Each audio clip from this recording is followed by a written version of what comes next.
Oh man, a new Exorcist movie from the same director of the new Halloween trilogy. I know, hot take, but I love those movies. With a direct link to the original? Oh my gosh, this thing's gonna be... Oh, well, I'm sure it's still pretty... All right, I'm sure it's not that bad. Son of a bitch.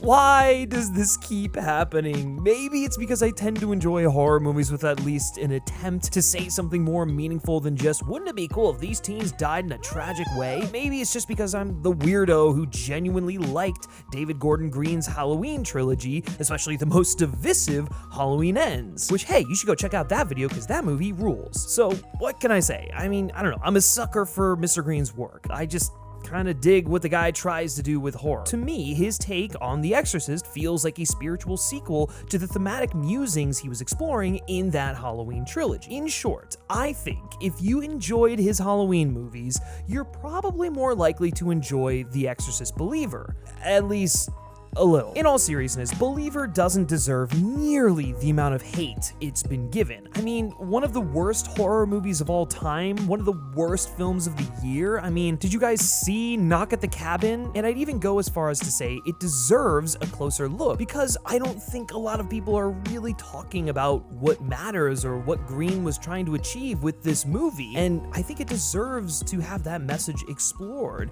And look, I mean, does he do it perfectly? No, but this attempt puts it several rungs above your average run-of-the-mill possession exorcism movie. Yeah, it ain't William goddamn Friedkin, but what is? However, for as much as it doesn't live up to Friedkin's seminal work, I'd argue it understands the core of that original film more than it gets credit for, more than probably any other film in the Exorcist franchise. So yeah, I like The Exorcist Believer. Let's break it down. But first, it may be spooky season, but you know what shouldn't be scary? Learning! You need to stay sharp if you're going to survive the events of a horror movie, and there's no better way to do that than with this video's sponsor, Brilliant. The way you learn with Brilliant is super intuitive and easy. Their lesson layout and way of engaging with you is super effective and makes learning things on a daily basis so easy. This kind of learning has been proven to be 6 times more efficient than the regular boring lectures you could sit through. Everything you learn in Brilliant, you learn by doing,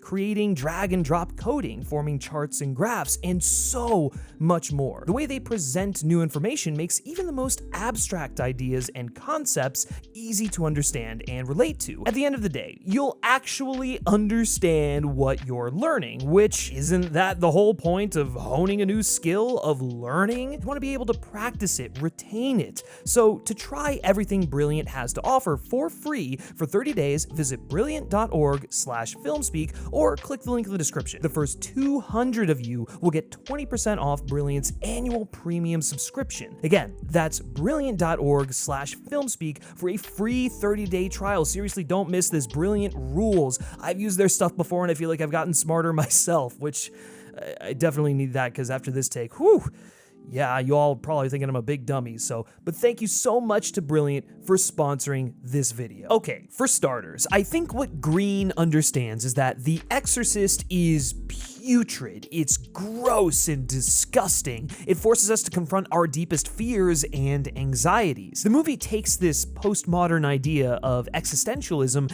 and throws a wrench into the mix. Is it a film with problems? Yeah, but it's also as mean, uncompromising, and obscene as Friedkin's original, which quite frankly, most post-Exorcist possession films have lost. Believer takes the ideas at the center of The Exorcist and engages with them through a modern lens. It's less Catholic superheroics and more of an examination on the universality across world religions, stripping back the layers to unveil a similar core. Now, don't get me wrong, it still has the superheroics on some level. It's kinda hilarious when you bring together the avatars of non-denominational Christians, a Catholic priest, a Haitian root doctor, Leslie Odom Jr.'s boxing buddy who's also a Pentecostal preacher, and an ex-nun. I mean, this thing is one CGI army and Skybeam away from being the Avengers of organized religion. That being said, for as ridiculous ridiculous as it sounds and looks at times, it kind of works. I believe this aspect of the film is perfectly summed up by an expert from a good friend of mine, Matt Donato from Paste Magazine. In it, Matt notes that Green's goal here is to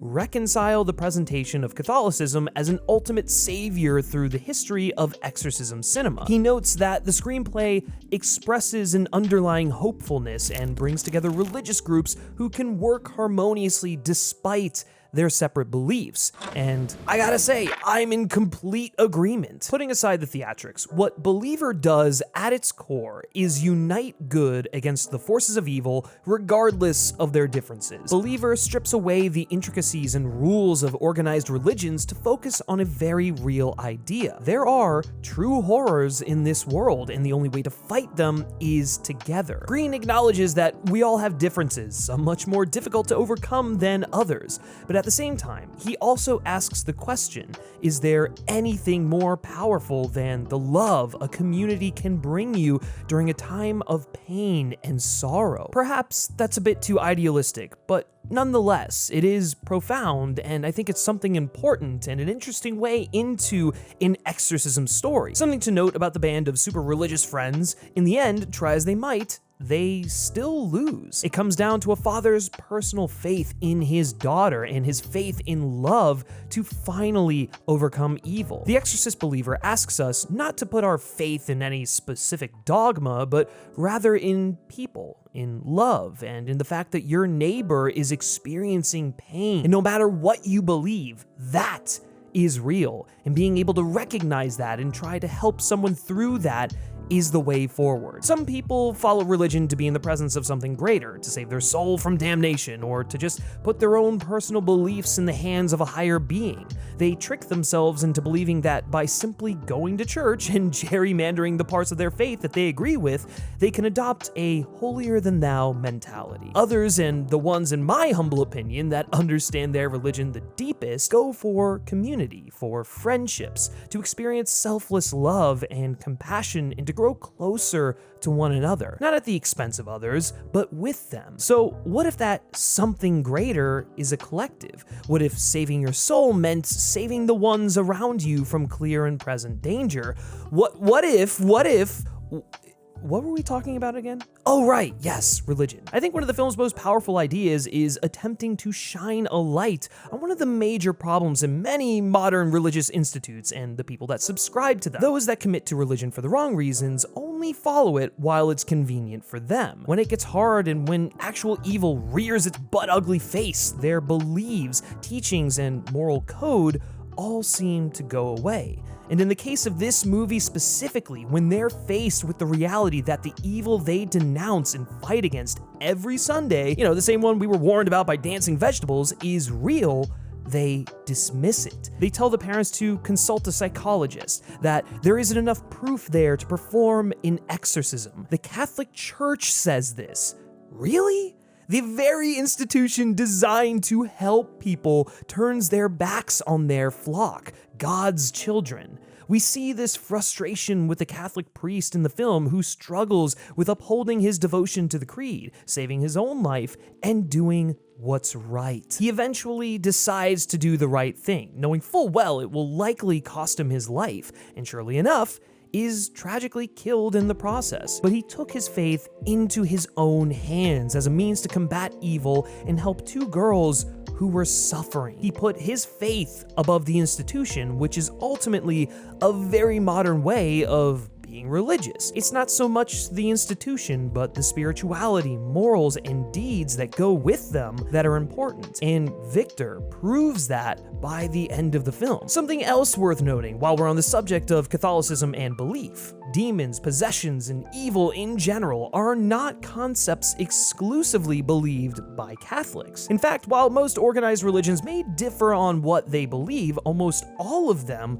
agree on one thing. Evil exists and it comes in many forms. This belief, combined with the shared will to fight against it, is a uniting factor in the movie, and I think Green does a great job of tackling it. He understands that evil is not exclusive. It doesn't care what you think the afterlife looks like. It will hunt you and hurt you indiscriminately, and the only way to fight it is to put aside our differences and push it back together. I mean, for Christ's sakes, in the original Exorcist, Pazuzu isn't even a demon from Christian belief. It originated in Mesopotamia. The theme of evil being a universal concept has been a core value in the Exorcist franchise from the very beginning, and I stand firm on the fact that Believer continues to carry this torch. Now, with all that said, if you're going into this movie looking for jump scares, you have a better chance of catching one in Lord of the Rings. It's a film that's light on frights for sure, but the interpersonal drama more than makes up for it in my opinion. I can understand that for those going to a horror movie, you might be wanting more of the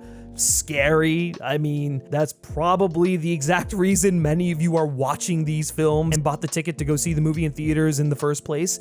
But I feel compelled to mention that, well, in case you didn't remember, the first movie is also not that scary. There, I said it, guys. I don't know what to tell you. The Exorcist has never scared me. Maybe it's just because I didn't grow up in that time period, but I don't think it's scary so much as it is unsettling and dark and really gets under your skin. It sticks with you in the same way that I feel like The Witch stuck with me. It's not overtly scary, but it's disturbing. There's no jump scares, there's no like build up or anything. It's really played rather straight. So I think part of the reason why that original Exorcist movie has stood the test of time is not because it's scary, but because of the strong personal relationships and philosophical dilemmas it presents within its runtime. I think it's safe to say that The Exorcist, from its movie roots, has always been a horror series that thrives on being gross, disturbing, and hard to watch, not just from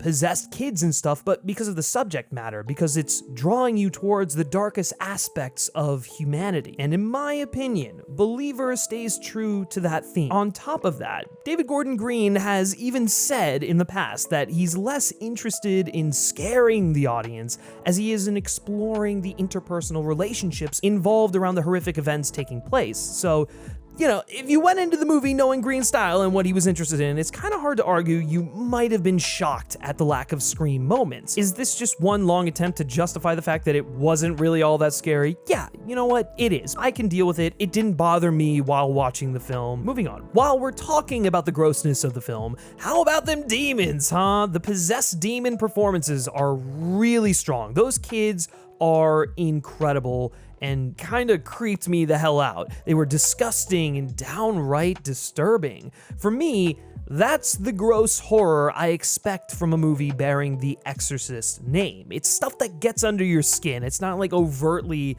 jump scary and startling. Now, I see the criticism of Believer being Exorcist light, but I don't entirely think that's fair. Green uses the visual language and heart of Friedkin's original to make it feel like a spiritual successor on purpose. And could it be argued that Chris McNeil's inclusion is about as convenient and forced as a Power Ranger crossover event? Sure. I mean, come on. All of the Red Rangers just happen to be around to help.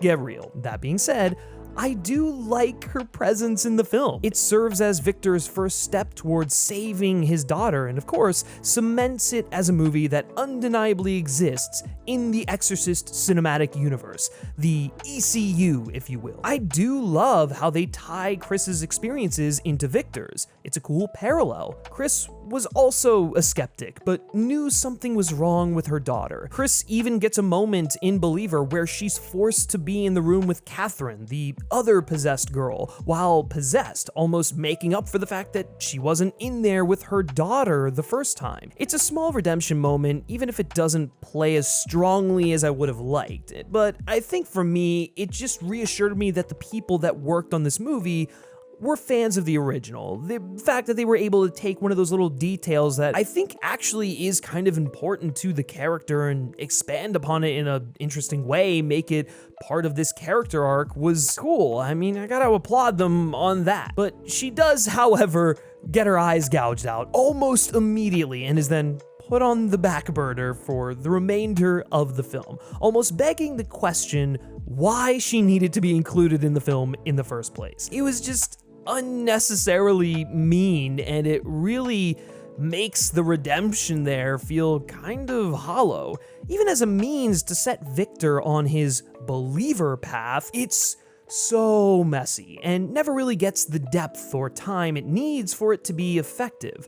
That being said, it is overtly mean. Again, maybe a little too mean, but that in and of itself is a core value of the Exorcist movies. If you look at Green's previous work, yeah, he's not afraid to be brutal and unrelenting and mean. Like, it's kind of part of his thing, whether you like it or not. In a cleaner cut of the movie, they would have combined her with Ann Dowd's character, and it probably would have made for one stronger and more fleshed out character instead of two weaker ones. It's not so much that both characters suffer as it is, they both seem to serve similar purposes. It may have served Believer better to either cut out the legacy character altogether, giving her attributes to Ann, or cut out Ann's and flesh out having the legacy character in the film. It's one of those cases where it just felt like it was including the legacy in a legacy sequel for the sake of being a legacy sequel because that's the trend now, not necessarily because the film required it. One nice thing though about her inclusion is that it does give us a little look into the lives of the McNeils following the events of their traumatic demon slumber party. Chris wrote about her experience with her daughter Regan as a way to help others overcome similar issues and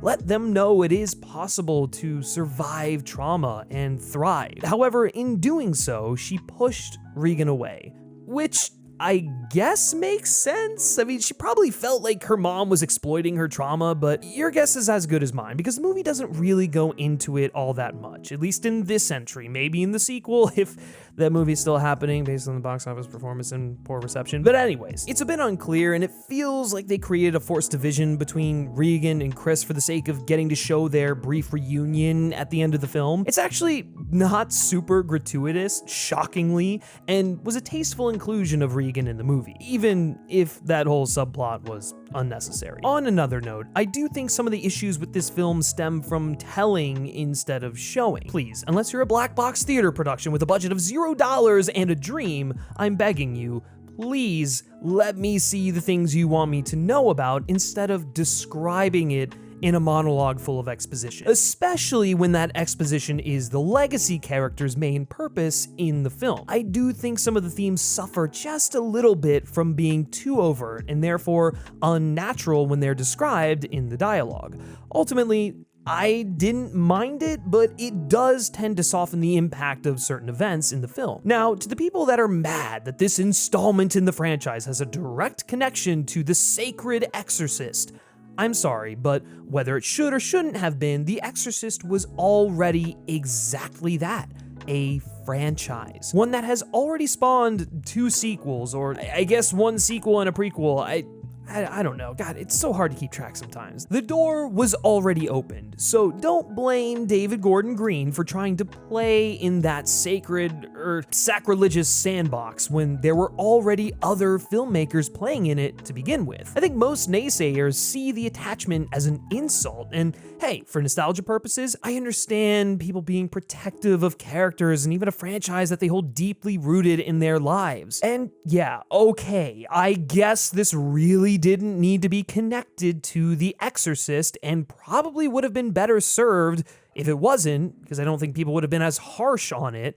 But I actually think it elevates the film and gives it something more familiar than other movies in the franchise have had in the past. If anything, I'd say the biggest reason that being attached to the original movie was so clearly working against this film wasn't due to potentially harming the canon of legacy characters, but instead because right out of the gate, people were willing to hate it, to not engage with it or give it a chance. It's not this groundbreaking, misunderstood masterpiece by any means, but for what it is, it's enjoyable, surprisingly thought-provoking, and compelling. It's trying to put a new spin on the exorcism genre by following in the footsteps of the first film's headiness, and I think it does so fairly well. Unfortunately, we'll never know if this movie would have been better off standing alone or leaning on the franchise, but I for one think it made the right decision. Honestly, my biggest complaint is that for as brisk as the film moves, seriously, David Gordon Green has such a slick way with image and sound transitions. The pathway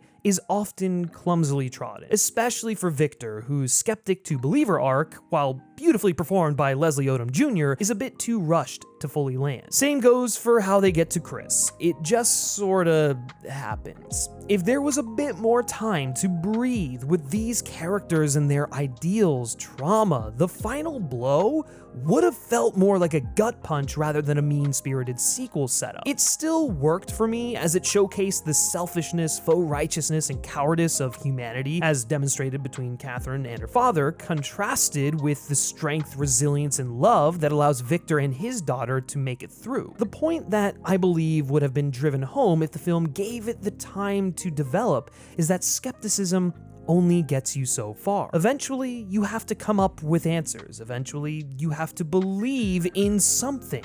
And if we all believe in different things, we need to find the crosshairs, the similarities, and believe in that. Listen, what I truly love about the actual exorcism in this film is that it comes down to people who've fallen on their own and yet are still there to lend a hand and help someone else, regardless of their own beliefs, because they know what that feels like. They felt pain before and they can empathize with another human. They've each lost a bit of faith, either in themselves or a higher power, whatever, but the faith that's lost isn't gone. It's found in a different place. It's found in others. It's not so much about what you believe to be real, as it's about focusing on things we know to be real. Pain, hurt, trauma, suffering, and then asking yourself, what am I going to do about it? Does Believer have problems? Yeah, man, as I've already said, it does. I get it. Could it have used one or two more revisions in the writing room? Absolutely. But at its core, I think it's really fascinating how this film shows that people who've lost their way can be brought back by a collective love and faith. To me, The Exorcist Believer pushes us to realize that the thing worth believing in is each other, and I truly couldn't agree more.